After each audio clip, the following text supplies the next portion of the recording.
जय देवभूमि उत्तराखंड।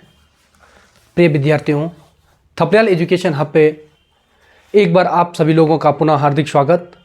लास्ट कक्षा आपने पढ़ी होगी मेरी सेल भाग फर्स्ट। जिन विद्यार्थियों ने सेल भाग फर्स्ट नहीं पढ़ा वो एक बार पुरानी वीडियो जरूर देख लेना एक बार। आज हम बात करेंगे कोशिका भाग 2 के बारे में। उससे पहले मैं आपको एक जानकारी और देना चाहूँ कि थपलियाल एजुकेशन हब यानी थपलियाल सर के द्वारा अब जो हमारे पहाड़ के जो युवा हैं जिनके पास देहरादून आने के लिए साधन नहीं है, वो थपलियाल सर के द्वारा अब कनिष्ठ सहायक का जो आगामी जो बैच स्टार्ट हो रहा है वो मात्र 599 में, जी हाँ 599 रुपये में आप इस बैच को ले सकते हैं। अधिक जानकारी के लिए आप कमेंट बॉक्स में मैसेज करके थपलियाल सर का नंबर ले सकते हैं और अपने ऑनलाइन टीचमेंट ऐप से या यूट्यूब के माध्यम से आप अपना कनिष्ठ सहायक का बैच कर सकते हैं। आज हम स्टार्ट करेंगे सेल भाग 2 के बारे में। कोशिका पार्ट 2 पढ़ेंगे हम आज, जिसमें हम लास्ट आपको बता चुके थे कि प्रोकैरियोटिक सेल एवं यूकैरियोटिक सेल। प्रोकैरियोटिक सेल में मैं आपको बता चुका था कि जो ये प्रोकैरियोटिक सेल होगा, इसमें हम आपको बताया था कि जो ये प्रो मतलब होता है प्रिमिटिव यानी कि प्राथमिक, और कैरियोट मतलब होता है न्यूक्लियस यानी केंद्रक। दूसरा बताया था हमने यूकैरियोटिक, यू मतलब होता है ट्रू यानी सत्य, और केंद्रक कैरियोट मतलब केंद्रक, यानी कि जिसमें डेवलपमेंट न्यूक्लियस प्रेजेंट होगा वो यूकैरियोटिक सेल में आएगा, और जिसमें अनडेवलपमेंट न्यूक्लियस प्रेजेंट होगा वो प्रोकैरियोटिक सेल में आएगा। एक और डिफरेंट इसमें आता है कि जो प्रोकैरियोटिक सेल में आएगा इसमें यूनिसेलुलर ऑर्गेनिज्म आएंगे। जो प्रोकैरियोटिक सेल है इसमें एक कोशिकीय जीव आएंगे। एक कोशिकीय जीव का मतलब है जिसका शरीर मात्र एक कोशिका से बना हुआ है। और जो मल्टीसेलुलर है इसमें क्या आएगा, मोर देन वन सेल, जिसके बहुत सारी कोशिकाओं से मिलकर जिसका शरीर बना हुआ है, जैसे प्लांट सेल एवं animal cell. Plant cell and animal cell. हाँ, क्या बोल रहे हैं? ठीक है, पीडीएफ मिल जाएगा बच्चों, अभी चल रहा है, आपको पीडीएफ मिल जाएगा। जो बच्चे यहाँ पे स्पीड हो रहा है उनको पीडीएफ मिल जाएगा। हाँ, बाकी ऑफलाइन वाले हैं आपको हार्ड कॉपी मिल जाएगी उसकी। ठीक है, अभी ये करो, दोनों में चलेगा, दोनों इंग्लिश हिंदी दोनों में कोई प्रॉब्लम नहीं है। इतना पहाड़ नहीं है, इंग्लिश इतना पहाड़ कहाँ है यार। प्लांट, पादप, जंतु। अच्छा ठीक है बेटा, ठीक है। ये पादप कोशिका और इसे बोलेंगे जंतु कोशिका। हम केवल वही पढ़ेंगे जो कनिष्ठ सहायक के सिलेबस में होगा, ज़्यादा नहीं पढ़ेंगे। उद्यान पर्यवेक्षक व पर्यावरण पर्यवेक्षक उसको हम अलग पढ़ेंगे, उसकी वीडियो अलग है, ये केवल हम यहाँ पे पढ़ेंगे। ठीक है, तो ये प्रोकैरियोटिक सेल के एग्जाम्पल है और ये यूकैरियोटिक सेल के एग्जाम्पल है। एक चीज़ आप और ध्यान रखेंगे, आज एक चीज़ और बताऊंगा मैं आपको कि जो ये प्रोकैरियोटिक सेल है इसमें माइटोकॉन्ड्रिया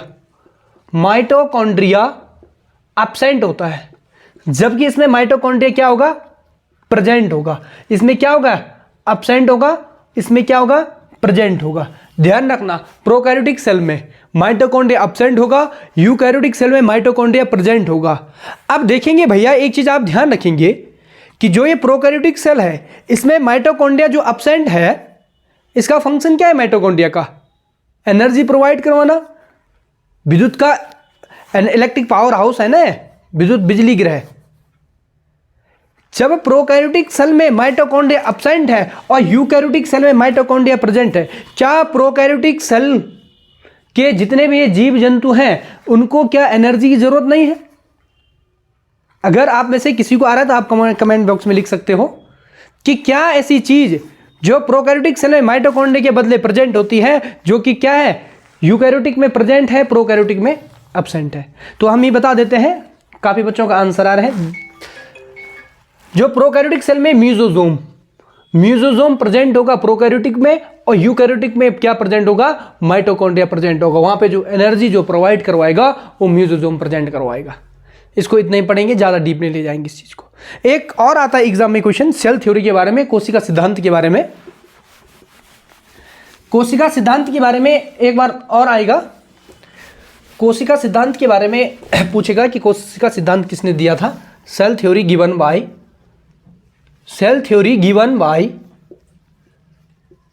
बाय यानी कोशिका सिद्धांत जो है, ये 3 साइंटिस्ट थे इसमें। एक स्लाइडन था, दूसरा स्वान था, और तीसरा Rudolf Richo.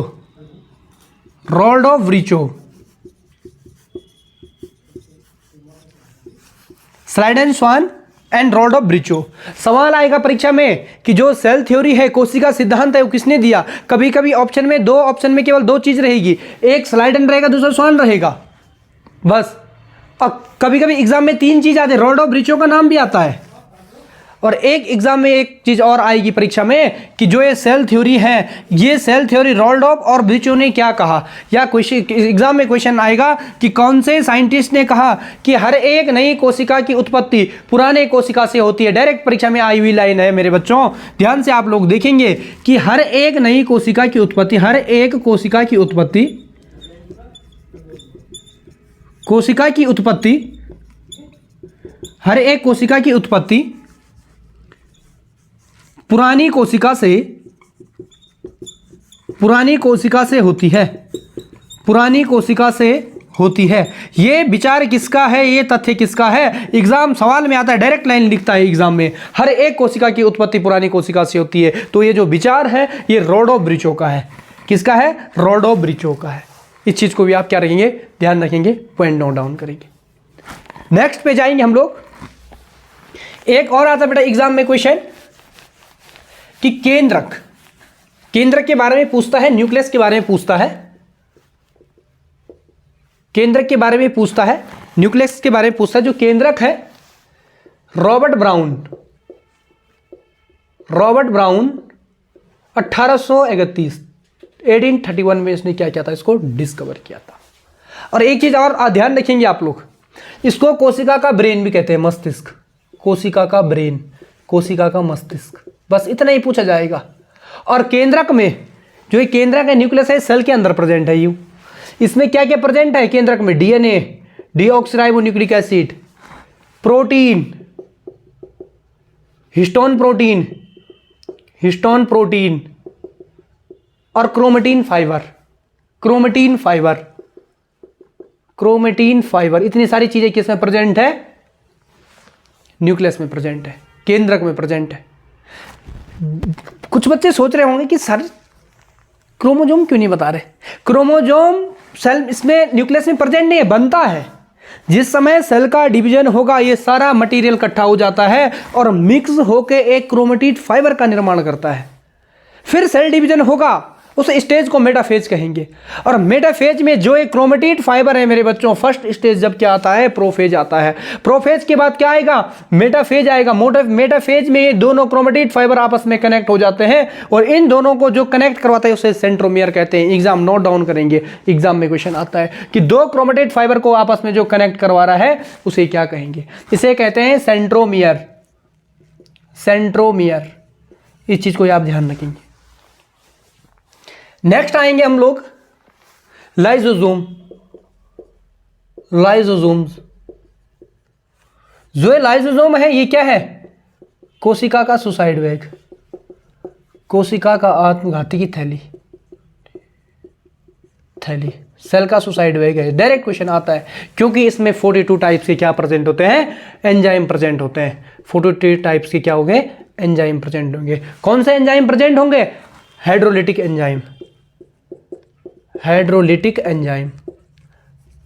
Enzyme present होते हैं। किसमें? लाइसोसोम में। इसीलिए लाइसोसोम को क्या कहते हैं? कोशिका का विद्युत गृह कहेंगे। कोशिका क्या कहेंगे? विद्युत गृह कहेंगे। नेक्स्ट आएगा इसमें, ये चीजें इंपॉर्टेंट है इस चैप्टर से, सेल वाले चैप्टर से ये चीज पूछेगा अगर एग्जाम में यहां से क्वेश्चन बनता है इस टॉपिक से। तो जो मैं आपको फर्स्ट कोशिका भाग में पढ़ा चुका हूं, एक बार जरूर इस वीडियो को देखें और कोशिका सेकंड में इस चीज को भी जरूर देखें। और साइंस वाले बच्चे ज्यादा परेशान ना हो, हम केवल पढ़ा रहे हैं खनिज सहायक के सिलेबस के अनुसार। जो पर्यावरण पर्यवेक्षक है, उद्यान विभाग है, उसका अलग होगा, उसमें तो डीप पढ़ना पड़ेगा। ये केवल बहुत छोटे क्वेश्चन पूछेगा, बहुत छोटा नॉर्मल कॉन्सेप्ट क्वेश्चन पूछेगा। नेक्स्ट हम डिस्कस करेंगे। नेक्स्ट इसमें हम लोग पढ़ेंगे ब्लड के बारे में। नेक्स्ट पढ़ेंगे हम लोग ब्लड के बारे में, रक्त के बारे में। ब्लड के बारे में हम लोग पढ़ेंगे। जो ये रक्त है, इसका पावर ऑफ हाइड्रोजन की अगर हम बात करेंगे, इसका पावर ऑफ जो हाइड्रोजन होता है ये होता है 7.54 प्योर ब्लड जिसमें ऑक्सीजनेटेड जो ब्लड है 7.4 इसका पावर ऑफ हाइड्रोजन होगा। इसका जो रंग होगा ये होगा लाल, हीमोग्लोबिन के कारण से, हीमोग्लोबिन के कारण से यानी कि HB के कारण से। और HB का जो कलर आएगा ये आता है बैंगनी, HB का कलर होता है बैंगनी। इसका नेचर की बात करेंगे हम, प्रकृति की बात करेंगे तो ये हल्का क्षारीय होता है, साइलेंटली अल्काइलिन, हल्का क्षारीय होगा। नोट करेंगे इस चीज को, इंपॉर्टेंट है। अगर कंपोजिशन ऑफ ब्लड की बात करें, रक्त का संगठन की बात करेंगे, रक्त का संगठन की बात करेंगे, कंपोजिशन ऑफ ब्लड की बात करेंगे, इंग्लिश वाले परेशान ना हो, दोनों लैंग्वेज में चलेगा। रक्त के संगठन की, कंपोजिशन ऑफ ब्लड की बात करेंगे तो प्रिय विद्यार्थियों यहाँ से सवाल बनता है एग्जाम में कि जो ब्लड है ये दो चीज़ों से मिलकर बना हुआ होता है। एक बना हुआ होता है मैट्रिक्स से, दूसरा बना हुआ होता है पीसीबी मैट्रिक्स। एक बनता है मैट्रिक्स से, दूसरा बनता है पीसीबी। इसको बोलते हैं pocket cell volume, pocket cell volume. इसमें आता है बच्चे आरबीसी, डब्ल्यूबीसी एंड प्लेटलेट्स। और इसमें मैट्रिक्स में आएगा प्लाज्मा, और प्लाज्मा के अंदर आता है जल, वाटर, खनिज लवण, ग्लूकोज, नाइट्रोजन पदार्थ, एक्स्ट्रा आदि, ये सारी इसमें आता है। 45% पीसीबी रहेगा, सेल से बना हुआ होगा ब्लड, और मैट्रिक्स से बनता है 55%, 55% बनता है मैट्रिक्स से। सवाल आया था एग्जाम में, एक लास्ट सवाल बताऊंगा आप से। एक क्वेश्चन आया था बच्चों, लोक सेवा आयोग का क्वेश्चन था और एग्जाम था हॉर्टिकल्चर का। ब्लड से क्वेश्चन था कि यदि हम रक्त से प्लाज्मा को हटा दें, यदि हम रक्त से प्लाज्मा को हटा दें तो शेष ब्लड में क्या बचेगा भैया? इसने क्या हटा दिया? इसको हटा दिया, पूरा प्लाज्मा हटा दिया ब्लड से, 55% हटा दिया। अब क्या बचा ब्लड में? ये बचा। तो हमने टिक क्या करना था? सेल बचा, ओनली सेल बचा। यार अब एग्जाम में कुछ ही पूछ सकता, बोल सकता यदि किससे ब्लड से सेल को हटा दें तो ब्लड में क्या बचेगा भैया? ब्लड में क्या बचेगा? मैट्रिक्स बचेगा। तो जो ये ब्लड है इसको हम पढ़ेंगे नेक्स्ट वीडियो में। तब तक के लिए आप बने रहें थपलियाल एजुकेशन हब के साथ। अगर आप लोग हमें फेसबुक में देख रहे हैं तो हमारे पेज को जरूर लाइक करें। अगर आप हमें फेसबुक में, यूट्यूब में देख रहे हैं तो हमारे चैनल को जरूर सब्सक्राइब करें। अगर आप इंस्टाग्राम पे देख रहे हैं हमें तो जरूर हमें फॉलो करें। ठीक है, थैंक यू। जय देवभूमि उत्तराखंड।